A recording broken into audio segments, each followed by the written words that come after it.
नमस्कार फ्रेंड्स, मैं आपका दोस्त विशाल परमार। एक समय की बात है, एक राज्य के अंदर एक प्रतापी राजा राज किया करते थे। एक बार उस राज्य के राजमहल के अंदर एक विदेशी आगंतुक आया और राजा को एक बहुत ही सुंदर पत्थर उपहार स्वरूप प्रदान किया। राजा को वो पत्थर बड़ा ही पसंद आया।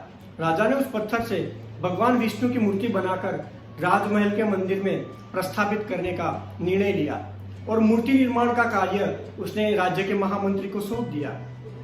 उसके बाद महामंत्री, जो गांव के सर्वश्रेष्ठ मूर्तिकार था, उसके पास वो पत्थर को लेकर जाता है और मूर्तिकार को बोलता है, महाराज, इस पत्थर से भगवान विष्णु की प्रतिमा बनाना चाहते हैं और राजमहल के मंदिर में प्रस्थापित करना चाहते हैं। 7 दिन के अंदर इस पत्थर से मूर्ति बनाकर राजमहल भेज देना।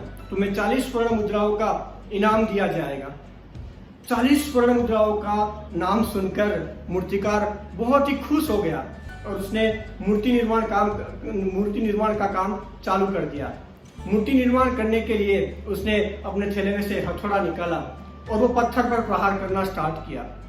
उसने पत्थर पर प्रहार करना चालू किया। पत्थर पर प्रहार करता ही गया, लेकिन पत्थर टस का मस ना हुआ। पत्थर ऐसा का ऐसा ही रहा। मूर्तिकार हैरान हो गया। करीबन 50 प्रहार उसने पत्थर पर कर दिए। जब वो एक और प्रयास करने वाला था, उसने अपना हाथ वापस खींच लिया और सोचा कि 50 प्रयास करने के बाद भी पत्थर नहीं टूटा तो अब कैसे टूटेगा। वो वापस महामंत्री के पास गया उस पत्थर को लेके और महामंत्री को पत्थर वापस दे दिया और बोला कि ये पत्थर नहीं टूट रहा है, ये पत्थर तोड़ना नामुमकिन है, इससे भगवान विष्णु की प्रतिमा नहीं बन सकती। लेकिन महामंत्री को तो हर हाल में राजा का जो आदेश था उसका पालन करना था। उसके बाद महामंत्री वही पत्थर लेके एक जो सामान्य मूर्तिकार था उसके पास गया और उसने बोला कि इस पत्थर से भगवान विष्णु की प्रतिमा बनानी है। और वो वहीं पे खड़ा रहा। मूर्तिकार ने अपने थैले में से हथौड़ा निकाला और पत्थर पर प्रहार कर दिया।